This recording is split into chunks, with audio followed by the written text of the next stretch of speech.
Muy buenas tardes, bienvenidos a Voces que Unen Chile, un espacio de conversación profunda y constructiva con protagonistas que están trabajando activamente por el futuro de nuestro país.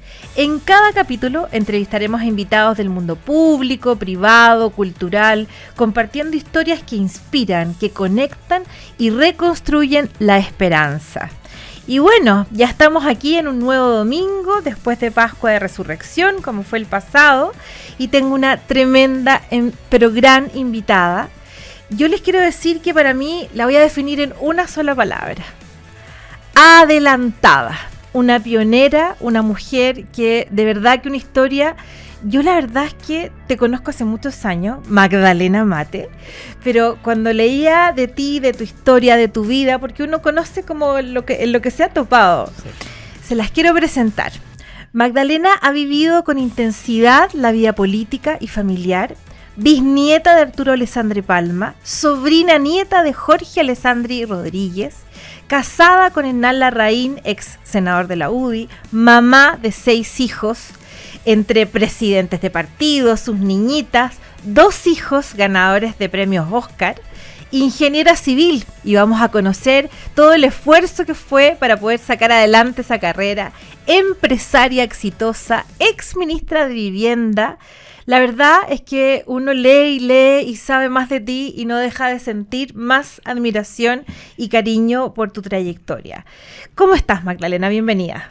Pero muchas gracias, Pepa, por invitarme y contenta, feliz. Imagínate lo que has leído y me impacta a mí de recordarme todas las cosas que han pasado y que he hecho. Así que muy agradecida contigo, Pepa, por estar aquí. No, encantada. Yo sé que a los auditores y televidentes también de Agricultura TV les va a encantar esta entrevista, porque además la combinación en tu vida, ¿cómo fue crecer en pleno Paseo Phillips, en medio de las discusiones políticas entre Alessandri y Allende? Les quiero contar que además Magdalena es hija su padre era una persona muy de izquierda, y tu mamá de derecha, en una familia muy tradicional. Eso es muy curioso. ¿Cómo fue? ¿Cómo ha sido para ti esa historia de crecer entre los pasillos, además con tanto presidente dando vuelta?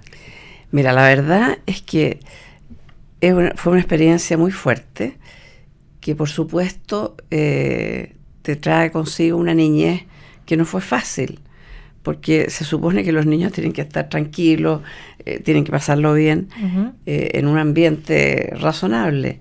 Pero bueno, todos sabemos la política lo que es, y siempre había alguien en la familia que estaba, o de candidato, porque mi abuelo fue candidato a presidente, Arturo Matte, y en fin, Jorge Alessandri 2 veces candidato. Entonces vivíamos en este ambiente. Yo jugaba en la Plaza de Armas, ese era el lugar donde yo jugaba en mi niñez, y mucha gente me dice, pero ahí jugabas tú, sí, y ese era mi mundo. Y después entré al colegio, a las Ursulinas, pero yo vivía ahí hasta los 10 años y era muy convulsionado, la verdad. Y tú veías pasar a todos los personajes más importante, pero de niño tú no te das cuenta, no te importa. No entiendes tampoco. No entiendes.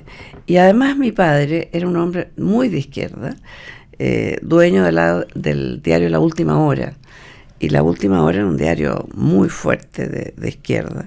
Y entonces en la casa de mi papá y de mi mamá se juntaban.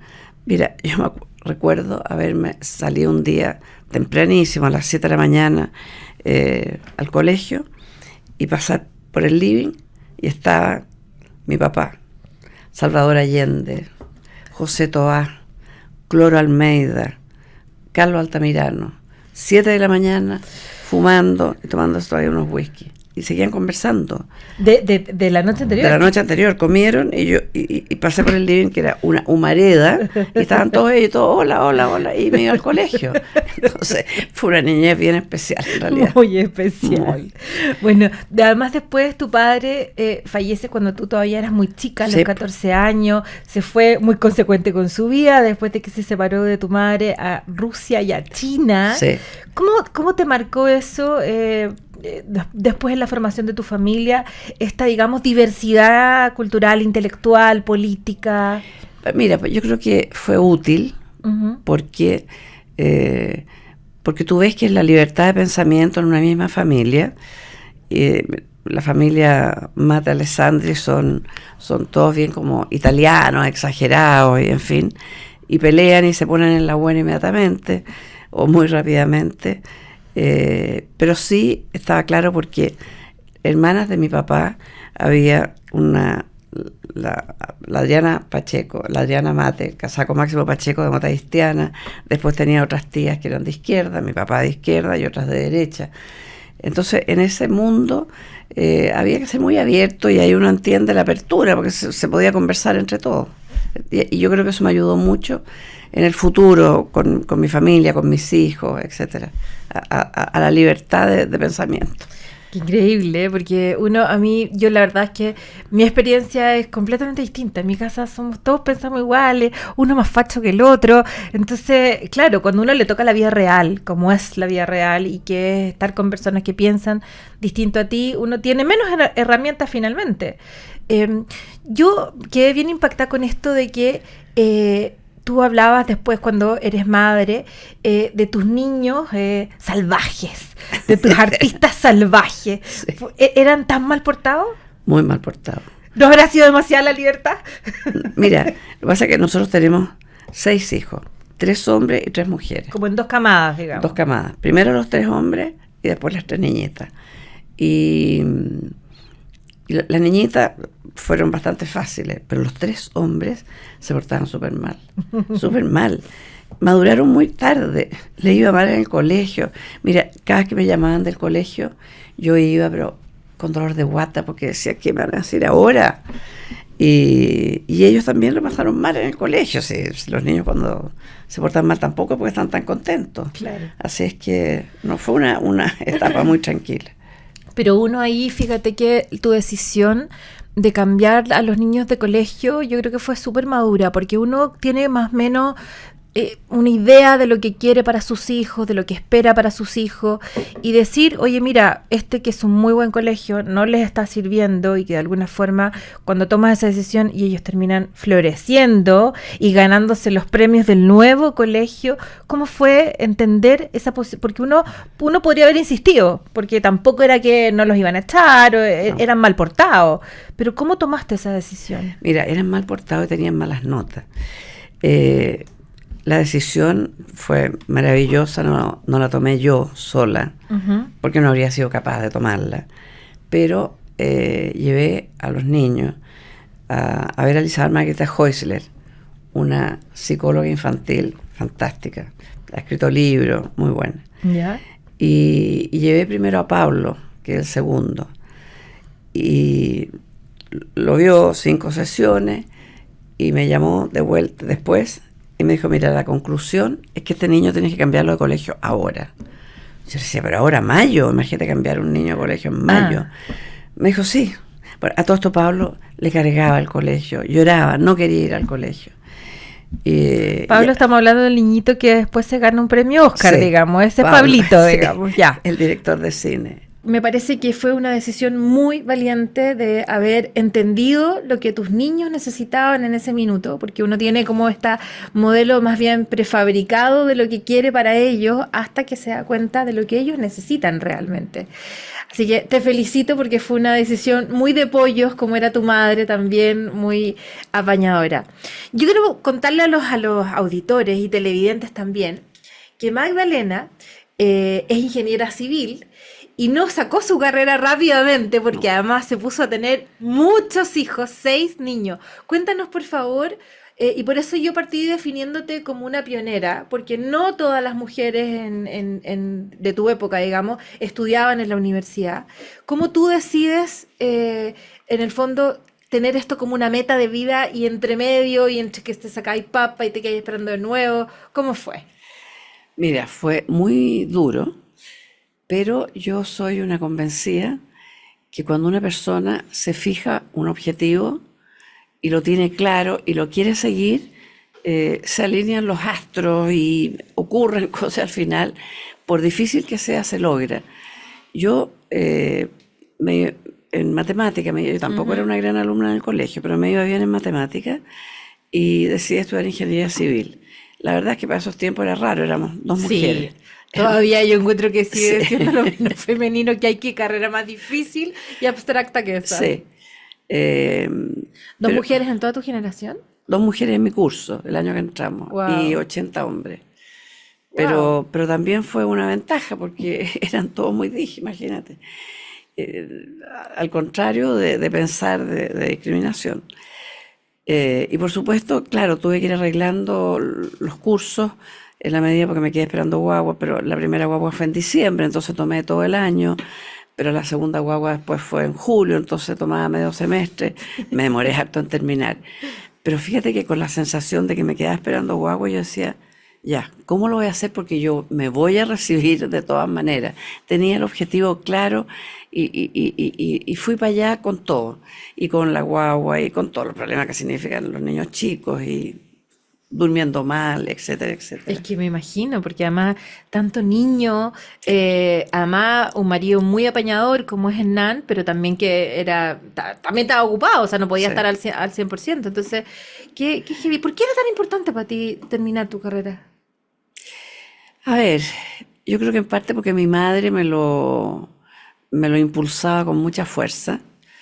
Me decía, yo si hubiera sido profesional me habría cambiado la vida. Mm. Y me lo impulsaba, me apoyaba.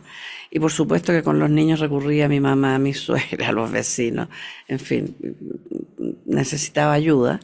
Pero eso fue con los 3 hombres. Te conté que tenía 3 hombres primero, pues 3 Las dos mujeres. camadas, claro. Me recibí cuando ya había nacido el tercer hombre. Y después me puse rápidamente a trabajar. Ujú. Oh, qué heavy. Bueno, siempre conversamos en el programa de el rol de la mujer y por eso me pareces una pionera, pero no desde la mirada de lo víctima, porque a todas nos toca muy duro, a las mujeres que trabajan dentro, fuera de la casa, dentro y fuera de la casa. Pero la verdad es que no es fácil, o sea, tener los niños, todo el periodo de la maternidad. Tú tomaste una buena decisión que además fuera en estas dos camadas, que una obviamente que muy intensa con los hombres y una me imagino que mucho más apapachadora con las niñitas. Sí, las niñitas se portaban bien, tenían buenas notas. Otro mundo. Qué increíble, ¿o no? Increíble, sí. Me parece muy bien. Oye, Magdalena, yo la verdad es que algo que me ha llamado mucho la atención también cuando te googleé, te seguí, y bueno, y también porque te conozco un poco, es el valor que tú le das a pesar de tener, digamos, en este mundo tan política, bisnieta de Alessandri, el valor de la sobriedad. Yo creo que es algo que siempre me ha llamado mucho la atención, porque tú eres una mujer muy distinguida, muy elegante, pero siempre muy sobria. ¿Eso es algo que se nace, se cultiva, lo heredaste de tu mamá? ¿Cómo se Mira, construye es esa que lo prudencia? heredé de toda mi familia, la verdad, porque a pesar de que estaban todos muy metidos en política, pero era una familia sobria. Ujú. Y mi mamá también. Bueno, además, mi mamá enviudó muy joven y tuvo que trabajar y teníamos una situación económica bastante precaria. Ujú. Y entonces no teníamos grandes cosas. Yo me turnaba un vestido para las fiestas con mi hermana Ujú. y fuimos criadas en ese sistema que yo me alegro mucho hoy día de haber sido así. Y a mis hijos también. Después con las niñitas cambió un poco, pero a mis hijos fue un régimen de sobriedad, de muy buena onda y todo, pero también viene de la familia. La familia Mate es sobria. Qué bueno, sí, está bien. Eso siempre se te ha notado y también se le nota a los niños. Yo tengo además la fortuna de conocer muy de cerca a uno de tus hijos, el que está más vinculado a la política, a Hernán. Así que le mandamos un saludo porque seguramente está escuchando la conversación que estamos teniendo con su madre, Magdalena Mate, una mujer pionera, emprendedora, empresaria, exministra. Nos vamos a ir ahora a una breve pausa en Voces que Unen Chile. Y con toda la energía para conocer también el rol público que ha tenido Magdalena Mate en nuestra sociedad y cómo ha aportado a unir a nuestro país.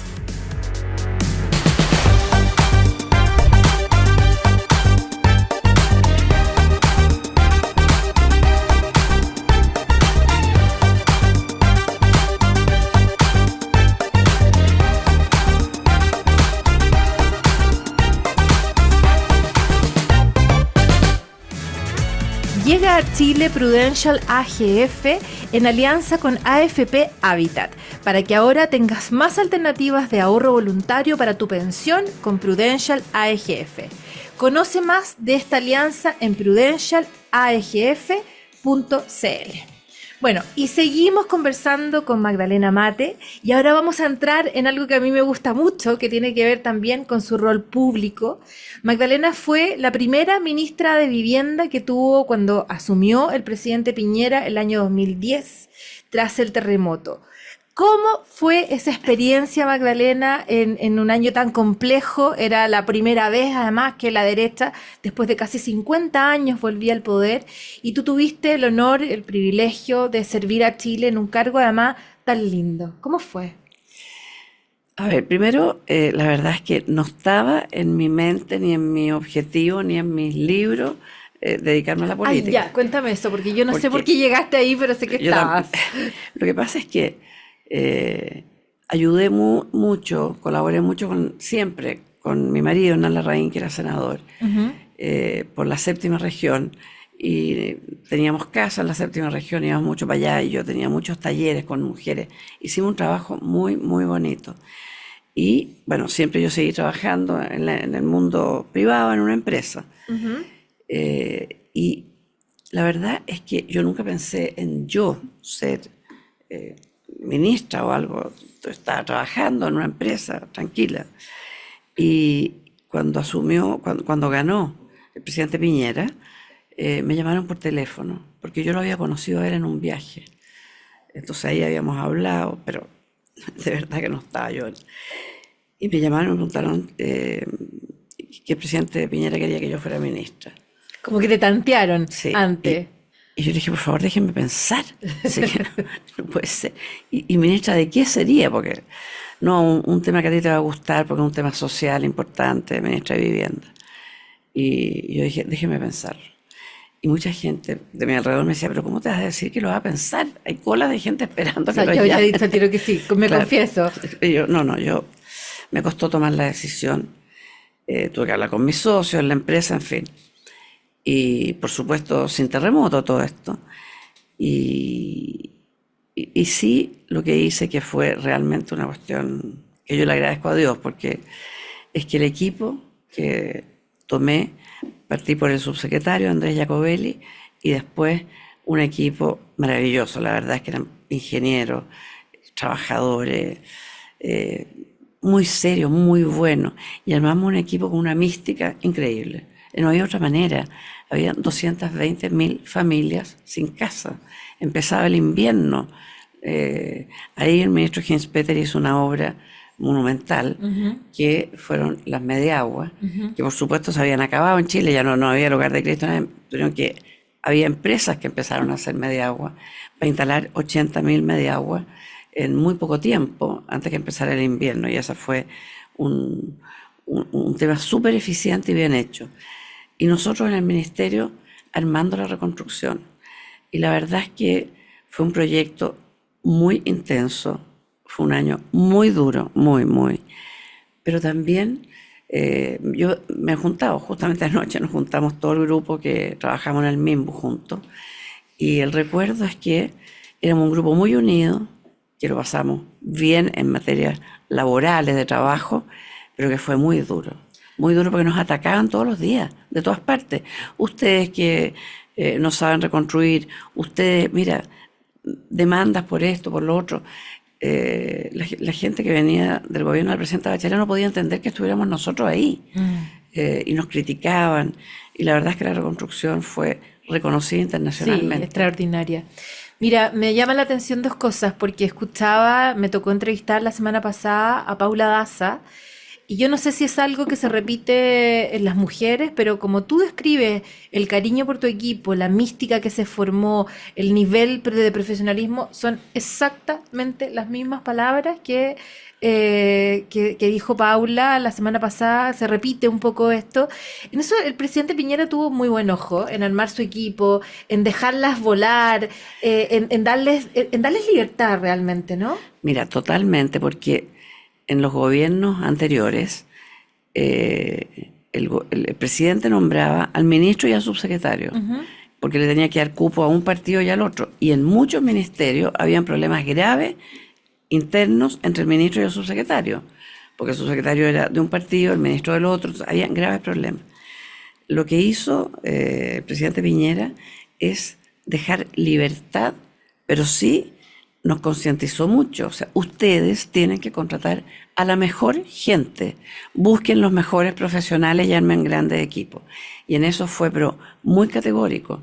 Entonces, eran muy buenos profesionales, gente con mucha entrega, venían todos, absolutamente todos de la empresa privada, todos a ganar mucho menos de lo que estaban ganando, y con una mística y una fuerza, bueno, porque además llegamos al Ministerio de Vivienda para hacer todas las casas que había que hacer, pero además construir parques y todo un proyecto muy grande que tenía el presidente, y tuvimos que cambiar el switch y meternos la emergencia, la reconstrucción.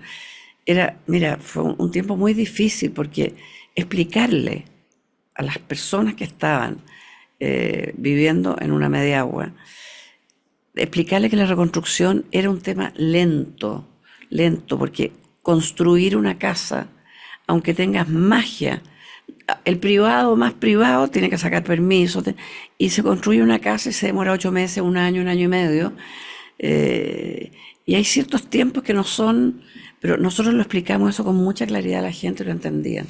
Yo les quiero contar a los auditores, bueno, estamos conversando con Magdalena Mate, exministra también de Vivienda. A mí me tocó ser diputada también en esa época, yo era muy jovencita, y me acuerdo de haberte llamado alguna vez muy desesperada porque había un proyecto inmobiliario en el Quisco que estaba muy atrasado, pura burocracia, y no sé si fueron 2 o 3 meses que lograste destrabar este proyecto maravilloso. No me acuerdo si eran 500 viviendas, era un proyecto importante, y llegaste allá, oye, es que amor, la gente estaba tan agradecida, fue tan lindo, y eso es lo que uno extraña hoy día, Magdalena, porque yo comparo la reconstrucción después del terremoto, que fue mucho más grande que lo que pasó, por ejemplo, en mi región, en Viña del Mar, y uno ve la negligencia, y uno va entendiendo cuando te escucho de que no se contratan a los mejores, de que está lleno de operadores,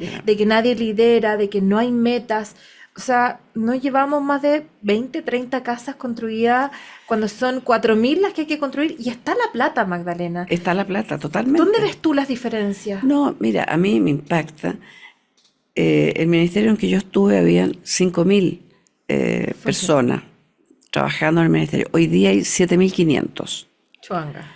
Entonces, está lleno de gente. Pero, por ejemplo, lo que tú dices del Quisco, teníamos una cantidad de profesionales destinados a resolver los problemas, y gente muy buena. Entonces van al Quisco, ¿qué está pasando? ¿Cómo destrabamos? Y así sucesivamente. Yo encuentro que lo de Viña es simplemente un horror. No es posible que no hayan podido hacer las casas, ni siquiera las de emergencia. La gente sigue en carpa. Sí, una cosa insólita. O sea, mira, voy a decir una cosa políticamente muy incorrecta, pero si a este gobierno le hubiera tocado ese terremoto, habría pasado muchos años sin reconstruirse este país. No puedo compartirlo más porque uno lo ve, uno quisiera que eso no pasara. Me encantaría que Evelyn Matei llegara al gobierno, pero no llegara solo porque ellos lo hacen tan mal. O sea, a los gobiernos les tiene que ir bien, porque a Chile le tiene que ir bien. Absolutamente. Y este es un drama, Magdalena, en Viña, que es bien duro, porque no solamente significa una casa, que es un hogar, sino que hay suicidio, hay familias que se han separado, hay gente que, si ya había un déficit, Viña del Mar, la quinta región es una de las ciudades que tiene más campamentos en Chile desde hace mucho tiempo. A mí me tocó como parlamentaria también desalojar, acompañar en ese minuto porque no era fácil, pero claro, tú cuando a la gente no le dices, es mucho más fácil, y se ha llenado de alcaldes que parten auspiciando, digamos, a grupos de tomas, y que las tomas son un acto de fuerza, son un acto ilegal. Total. Y decirle a la gente, oiga, haga el camino largo, es muy difícil. Entonces, si esto además lo combinas con mala gestión, de alguna forma terminas justificando, y diría que la gente diga, bueno, pero sí, ¿qué hago? ¿Cuántos años más tengo que esperar? Claro, ¿dónde voy a vivir? Mira, es un tema realmente. Yo estoy totalmente de acuerdo contigo que, por supuesto, que si tenemos un mal gobierno, al país le va mal, y eso es muy dramático, porque por supuesto quienes más sufren son las personas más vulnerables. Y ahí hay un deber ético, moral, de preocuparse por la gente más desprotegida. Fíjate que es bien impresionante, pero el presidente Piñera, antes de morirse, había hablado con el ministro Monte para proponerle juntar un grupo de profesionales para sacar adelante el tema de Viña. Y el presidente Boric estuvo de acuerdo. Y se juntaron gente del equipo del Ministerio de Vivienda, del mío, Sí. hicieron un proyecto para resolver el tema de Viña. Y ayer estuve con una persona que me dijo, el día del accidente del presidente Piñera, el día que se murió, me llamó ese día en la mañana y le dijo, oiga, usted tiene que sacar esto adelante, pero también tenemos que pensar, porque así era Piñera. ¿Qué pasa que aquí ha habido 3 años incendios? ¿Cómo es posible que esto pase en un lugar? ¿Qué medidas se pueden tomar? ¿Por qué se repite esto? Por favor, ayuda en ese tema y piensa sobre esto. Ese llamado fue el día que se murió. Fue antes de salir. Supe también de esas llamadas porque además después de esto, el 15 de marzo, el incendio fue el 4 de febrero, si no me equivoco, 3-4 de febrero. El 15 de marzo, cuando, bueno, el presidente fallece y el entusiasmo que había en sus equipos, en tus equipos ministeriales, me acuerdo que estuvo también Iván Poduje, hay una reunión en la Cámara Chilena de la Construcción de Valparaíso para exponer, digamos, cuál era la visión de un poco de lo que se había avanzado con lo que había aportado el presidente, que no había ni un plan, el plan salió 3 meses después. Y fue, yo estuve ahí, fue decepcionante, no llegó el gobernador, no llegó el delegado presidencial a escuchar, no era un debate político de quién lo puede hacer mejor, era simplemente, mira, esta es nuestra visión, y precisamente iba muy complementado con todo lo que tienen que ser los cortafuegos, no era cómo volvemos a evitar esto, porque hoy día la región de Valparaíso está igual de expuesta a como estaba esto fue hace 2 años atrás. Entonces, la verdad es que es bien decepcionante ver el nivel con que el gobierno hoy día, más allá de las diferencias ideológicas, más allá de las diferencias políticas, la gestión es algo que se echa muchísimo de menos en el gobierno del presidente Piñera, y yo agradezco y valoro muchísimo que una mujer como tú haya estado dispuesta a salirte de la comodidad de lo privado, a ir a, digamos, ayudar además en un año. Imagínense, auditores, lo que es ser es ministra de Vivienda en el año del terremoto, de la reconstrucción. O sea, no sé si hay una pega más dura ese año que a alguien le puede haber tocado, ¿no? No, ninguna. Y fíjate que de verdad que me llamó harta gente para decirme, oye, tú estás en todo tu derecho a renunciar, porque tú fuiste nombrada ministra de Vivienda, pero esto del terremoto, y por supuesto que no se me pasó por la mente renunciar, o sea, que había que darle con todo. Pero fue muy duro, fue un año muy, muy difícil. Pero muy bonito también. Sí, bonito. Y se agradece todo el aporte. Sí, bonito, porque además la satisfacción que produce el haber cumplido lo que nos comprometimos, ahí la reconstrucción y ver a la gente alegre, pero a mí lo que más me impresiona es que la gente confía en nosotros. Porque yo les decía, mire, nosotros le vamos a resolver el tema, pero denos tiempo, confía en nosotros, le vamos a resolver, pero denos tiempo. Y éramos parte con ellos del trabajo, entonces fue la verdad muy bonito. Sí. Qué bonita experiencia. Oye, Magdalena, y después de eso, bueno, te vuelves al mundo privado. Supe que habías hecho un curso que yo también hice, el PADE, Sí. que es un programa de alta dirección de empresas, algo así, Sí. En la Universidad de los Andes, y de ahí también vuelves a emprender. Sale esa parte creativa tuya, de guerrera, ¿cómo fue esa experiencia? A ver, lo que pasa es que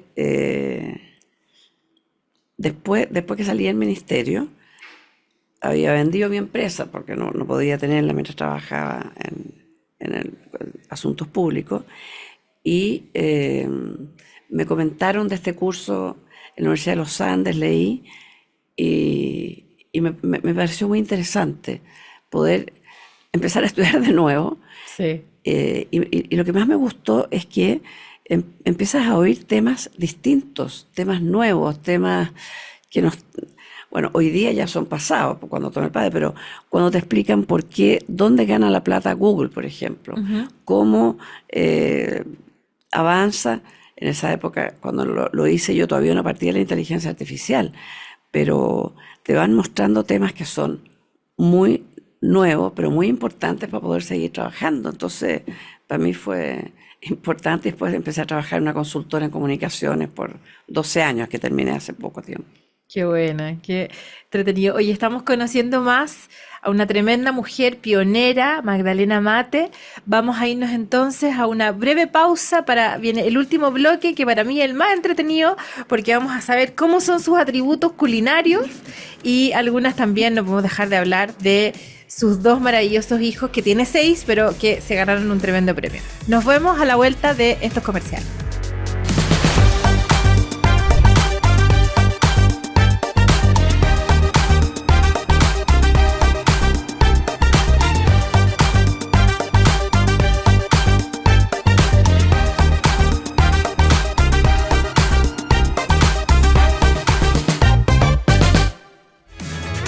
Bueno, ya estamos de vuelta conversando con Magdalena Mate, y en este último bloque queremos volver a la humanidad. Ya conocimos tu rol como ministra, todo lo que fue la reconstrucción, y también como emprendedora, como empresaria. Pero ¿cómo no preguntarte sobre, yo sé que tienes 6 niños y que los quieres a todos muchísimo, pero estos 2 niños que además eran tan malandrines y que después se ganan este tremendo premio, Pablo y Juan de Dios, el Oscar? ¿Cómo fue esa emoción, ese orgullo? ¿Cómo viviste esa libertad que logró florecer de ellos? Bueno, la verdad que fue muy emocionante verlos en la televisión cuando subieron al escenario, emocionante. Y la verdad es que la carrera de Pablo ha sido una carrera que partió, bueno, como todos los comienzos, partió haciendo una película en Chile, no le fue muy bien, y después siguió haciendo otras y otras, y le empezó a ir muy bien y se internalizó. O sea, ya Pablo hoy día es una persona que viaja, vive en Chile, tiene niños acá y es muy buen papá, y se internalizaron y empezaron a filmar películas fuera de Chile. Wow. Y las últimas 3, una es Jackie, con la vida de la Jacqueline Kennedy, la otra Spencer, con la vida de la Diana de Gales, y la última es María Cala, que la verdad, bueno, a mí me gusta la música, pero encuentro que es la película más linda que hizo, porque es muy triste, porque la vida de la María Cala fue horrorosa. La cantante. La cantante, que vivió enamorada de Onassi. Entonces, mira, todo un cuento entre la música,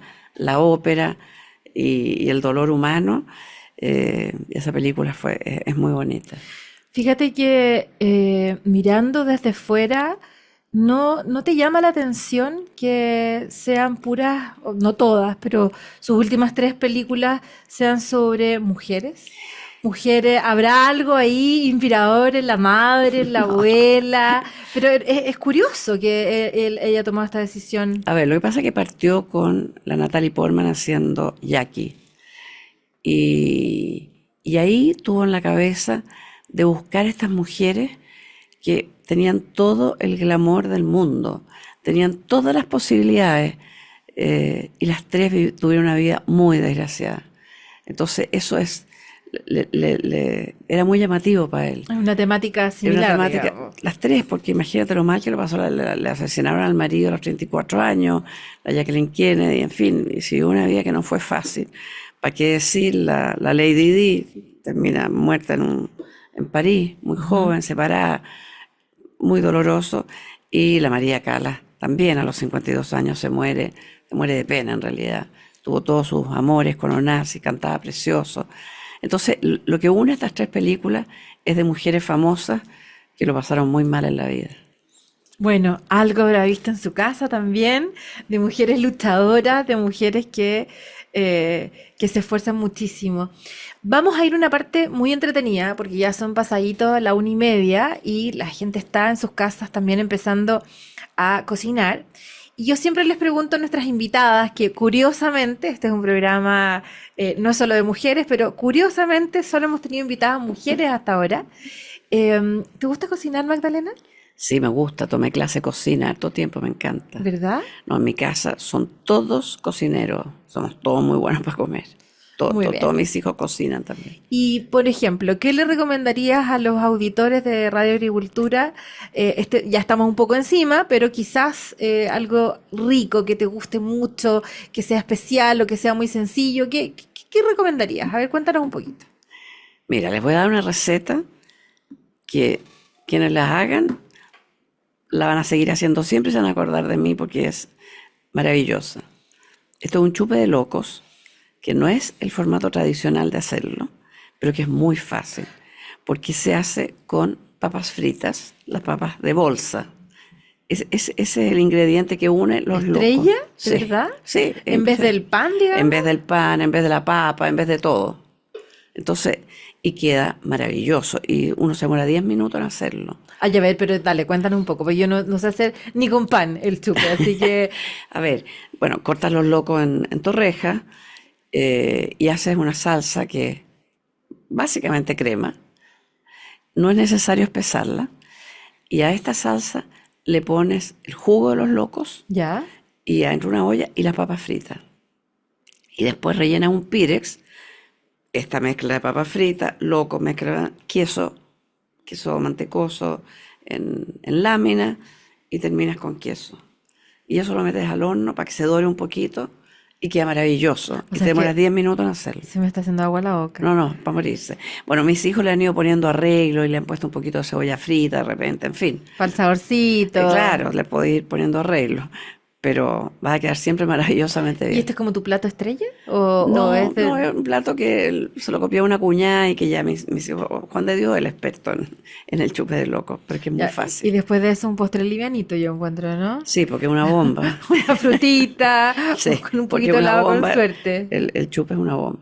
Pero además, la gracia que tiene esto es que lo puedes hacer igual de pollo. No tienes loco, lo haces con pollo Ujú. o lo haces con jamón. Y queda todavía medio cranchoso. Sí, sí, poco. La papa frita con la crema pierde el crunch, pero le queda una consistencia muy rica. Por eso que no hay que dejarla mucho rato al fuego para que no se desarme. Perfecto. Es maravilloso, se van a acordar. Datazo de Magdalena Mate para que cocinemos el próximo domingo.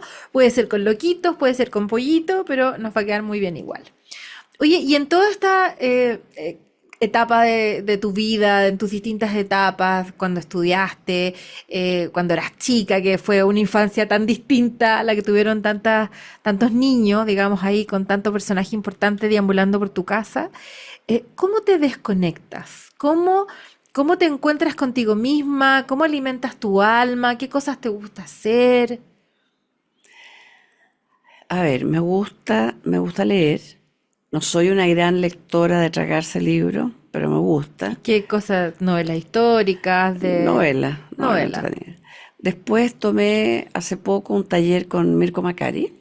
No te puedo creer. Sí, muy entretenido. Y entonces nos metió en el tema De las plantas. sí, las plantas, que la música de las plantas, pero lo puso ahí como un ejemplo. Pero básicamente a mí me tiene muy impactada porque me ha hecho entender lo que es el subconsciente. Y yo te digo, y yo recomiendo saber y entender lo que es el subconsciente, porque es una parte del cerebro que nosotros desconocemos completamente y que tiene una función definitivamente la más importante dentro de nosotros. Porque el cerebro, la parte consciente, es un aparato que funciona y funciona como solo, porque te trae pensamientos a la mente, te trae recuerdos, en fin, está permanentemente pasándote un cassette. Y la parte importante de los recuerdos, de tu vida, de los proyectos que tú quieres hacer, están en el subconsciente.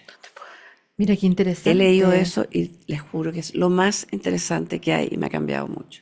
¿Y esto lo hace a través de charlas donde te explica? Sí, Me todo. imagino que por internet, Nos hace leer libros, ciertos libros, algunos más fáciles, otros más difíciles, pero claro, hoy día en YouTube hay miles de posibilidades de meterse, de cómo funciona el subconsciente, cómo tú le puedes dar instrucciones al subconsciente, porque por cualquier razón, porque estás durmiendo mal y quieres dormir bien.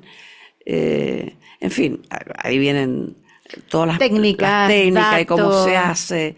Y eso para mí ha sido un tema muy nuevo y muy entretenido. Mira, el año pasado me leí un libro que estaba muy de moda, que tiene harto de esto, cómo entrenar. Yo no lo tenía tan asimilado al subconsciente, que era Hábitos Atómicos, que es como cómo cambiar hábitos de tu vida, porque al final el hábito ya es algo que es parte de tu esencia. Sí, pues, Entonces, sí. cambiar un bueno o un mal hábito es muy difícil y tiene también que ver con el entorno. Yo partí como con ganas por mi tema de los kilos, que evidente, pero la verdad es que me ha servido bastante porque tiene muchos tips de cómo ir ordenando tu cabeza para lograr tus metas, sea la que Eso. sea. Entonces, la verdad es que es ya, muy bien. Y además de eso, ¿te gusta leer? Sí, me gusta leer, me gusta rezar.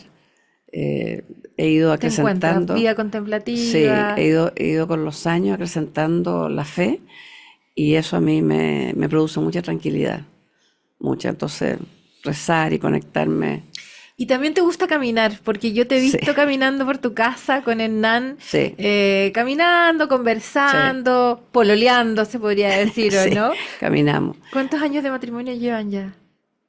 50. ¡Wow! Wow, Las bodas 50. de oro. Sí, no voy a creerlo. Hicimos un almuerzo muy bonito con todos los niños y todo muy emocionante, bonito. 50 años.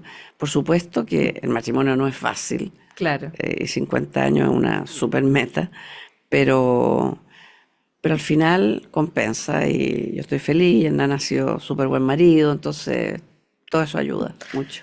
Estamos hablando de Hernán Larraín, ex senador de la UDI, de repente la gente agarra el programa en la mitad, ex también ministro del presidente Piñera de Justicia, un gran hombre. Y además que yo sé que tú tuviste un rol muy importante y muy generoso también en sus campañas, Sí. en el Maule Sur, si no me equivoco. Yo me Así transformé que en otra candidata.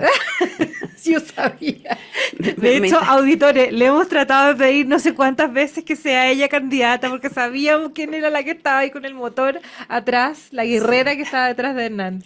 Lo que pasa es que Hernán, de repente después de que asesinaron a Jaime Guzmán, decidió meterse Ujú. en política y en la UDI y fue candidato por el Maule Sur. Yo no conocía mayormente el Maule Sur, había estado en algunas partes, pero fue muy difícil llegar, porque no conocía a nadie, y me trasladaba con los niños, me iba en tren, me volvía, y nos hicimos, bueno, Hernán salió elegido, nos hicimos casa, y yo hice un trabajo muy grande, muy fuerte, de gran satisfacción con las mujeres del Muy Maule, social. muy social, teníamos 1000 talleres con las mujeres, con proyectos lindos, le llevábamos gente de Santiago a hacer talleres y a que oyeran, le llevamos a Oscar Cáceres, les hizo unas clases de neurolingüística, hicimos cosas muy entretenidas, muy Sí, bonitas.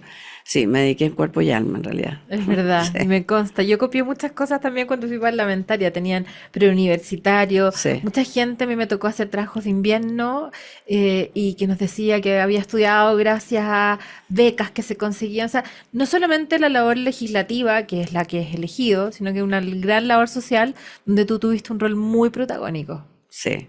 Y fue muy agotador, pero estoy feliz de haberlo hecho porque, bueno, y mis hijos también los llevamos, nosotros pasamos la Pascua, el Año Nuevo en Linares, en la casa, y teníamos muchos amigos, y fue un periodo muy agotador, muy intenso, pero muy entretenido.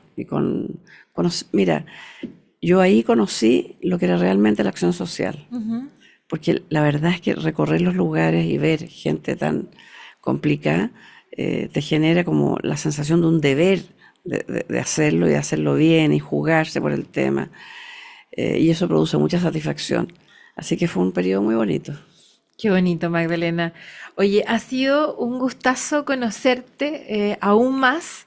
La verdad es que yo quedé bien impresionada cuando estábamos con Richie Neumann, que me ayudó a hacer las pautas de nuestras entrevistadas, y encantada, o sea, maravillada, has tenido una vida muy bonita.